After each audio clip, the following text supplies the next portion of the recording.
Corendon Docks is one of the busiest dockyards on all the island of Sodor. It's where ships and engines and cranes alike are busy day and night, every day of the year. But poor Cranky the crane never gets a nap. He never gets to sleep early. He works all the time. And his only company are the gulls that settle on his arm. So Cranky is always cranky.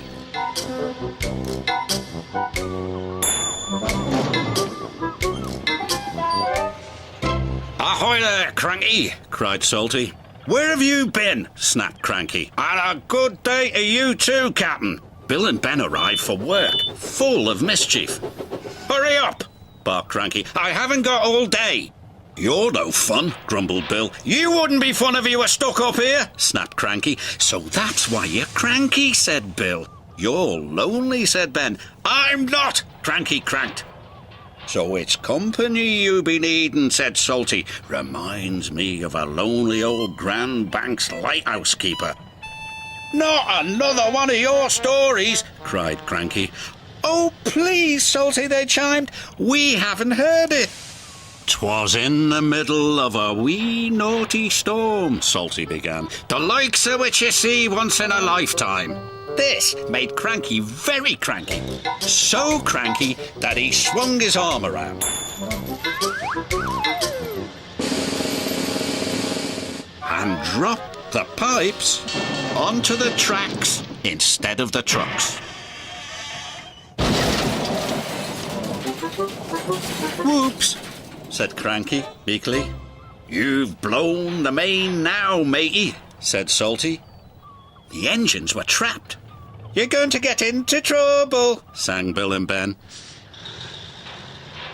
The Fat Controller was in his office being measured for a new waistcoat. When he heard the news, he left immediately for the docks.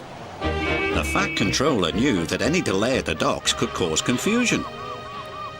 "You have made a terrible mess, Cranky," he said sternly.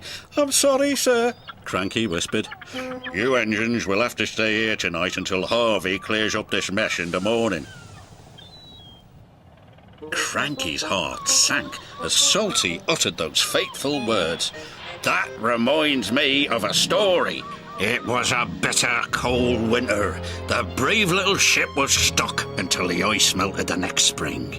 He barely made it round the Cape. After 100 scary days at sea without a scratch, he sailed into port and crashed his bow not 15 feet from my buffers.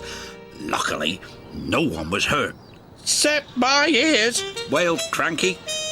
Salty spent all night telling tales of powerful storms, daring rescues, and brave little ships.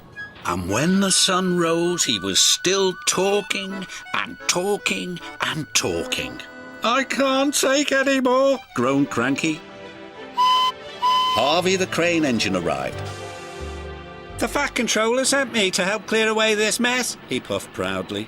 Cranky was so pleased the engines would be going soon, he forgot to be cranky. "I'll never misbehave again," he promised, "as long as I don't have to listen to any more of Salty's stories." And after Harvey and the workmen had cleared the wreckage, Cranky worked hard all day. He carefully loaded the trucks, helped speed the engines on their way, and he said please and thank you. "This is new," puffed Thomas, but he had spoken too soon. Cranky couldn't help himself. "It was nice while it lasted," said Percy, and all the engines laughed. But Cranky was still cranky.